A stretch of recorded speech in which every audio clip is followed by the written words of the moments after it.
Welcome to the HR Empowerment Podcast, where we will uncover strategies and new insights from HR professionals who discuss up-to-date regulations, best practices, and the most pressing topics like diversity and equity, leadership, dealing with difficult situations, and much more that affect your bottom line and business. Thanks for joining us. Hey, everybody. Welcome back. Wendy Sellers, the HR lady, with my co-host, JC. Hey, JC. Wendy, it's a pleasure to be welcomed to the series for the first time. Let me tell you, it's been an exciting one.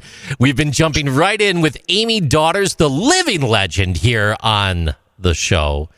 And Wendy, thank you so much for welcoming me to the room. I really appreciate that. Oh, yes, you're welcome. And Amy just kind of like floated right in and was like, I'm taking over this show. I'm like, yeah, that's okay. I'm cool with that. She's that good. She's reconnecting us with the disconnected world by talking about the forgotten practice of handwriting. However, on your website, Amy, you have something about ribbon dancing at your niece's wedding reception. Can you tell us what that's all about? Right. Absolutely. Well, somebody sent me ribbons once, and then I started talking, crap about how I could ribbon dance. And my niece, ever since she was a little girl, said, well, I think you should ribbon dance at my wedding. And my husband was completely appalled. He was like, no, this can't happen. And so I basically, she had me up at her reception, and I, did it to the theme to the Dallas TV show. And it was quite, my husband was appalled. And I joined those two young people in matrimony in the spirit of dance. It was beautiful, alarming, and we all needed therapy and vodka at the end. To Dallas at that.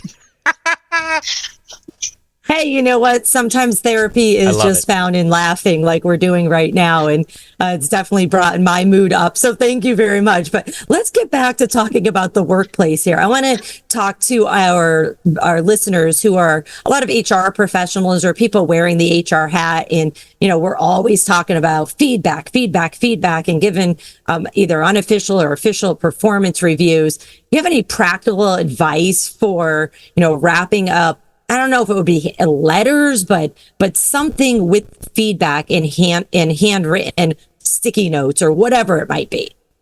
Well, it might be as simple, and I've seen this done, is like a bigger sticky note or like a nice, card with your name on it with the review at the end that kind of wraps up, you've done a great job this year, like a couple highlights were, or even something shorter, like you're just really appreciated. And I read this review and I think, wow, what a year you had. And I'm just so appreciative, like wrapping it up with a little, an emotional, not emotional, but you know what I mean? A little more personal and just tying together rather than, that still looks good typed because that's on the permanent record, but something to say, just like if you looked at your own review and it was good, you'd be like, man, I had a great year. Let's go have a beer. Just say, man, you had a great year. And like, again, it could go in a sentence, and it's handwritten, it's in ink. And they're like, wow, I did so good that I was so valuable that they put this extra note in. I bet they didn't do that with everybody.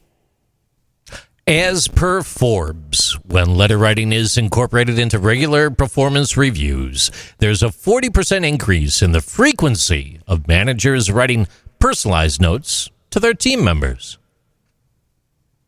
Yeah, and I'm sure our listeners have heard me say this and are probably sick and tired of me saying this, but feedback has to be year round. It cannot be just once a year. And so this means also with the handwritten notes, the handwritten letters of making sure you let people know, thumbs up, things are going well. And then unfortunately, sometimes things aren't going well, but we're going to get through this together. That's what I'm here to have this conversation with you. So it's very, very important to make sure that it's personal, that it's not just here's the HR form and let's check off this scorecard. And, there's nothing in there of like, hey, does my manager even know I exist? Or does my manager even know like what my passions are or what I want to do, when I grow up?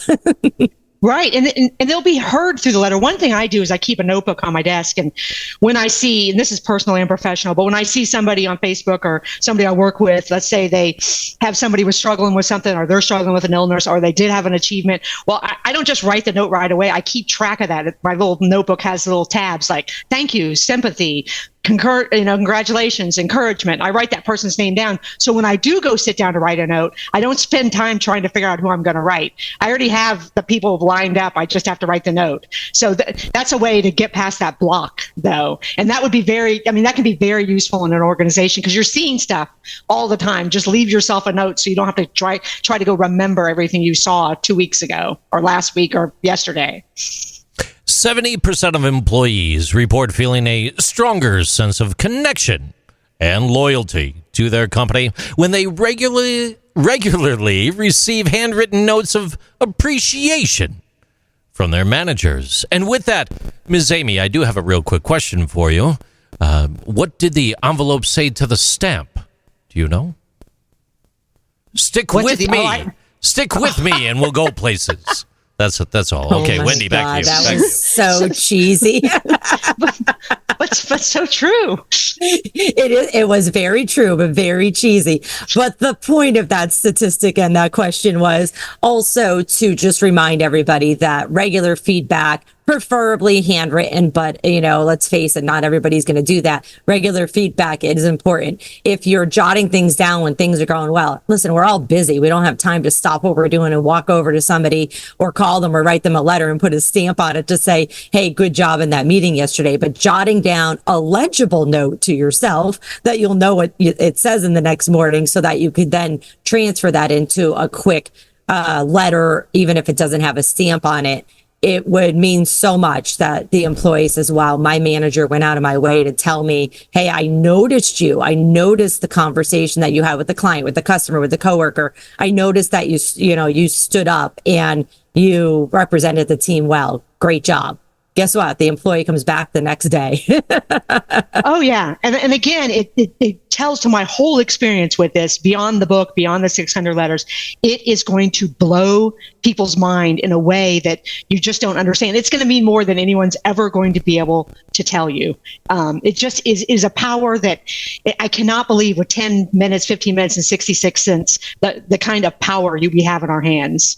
And absolutely within an organization, it will blow up your retention rate, and people will be committed to you in a way that doesn't make any sense. And that's really the truth by just being intentional about it. And I love it. Thank you so much. Hey, everybody, in our next episode, our final episode, we are going to cover a little bit more, including something about time travel.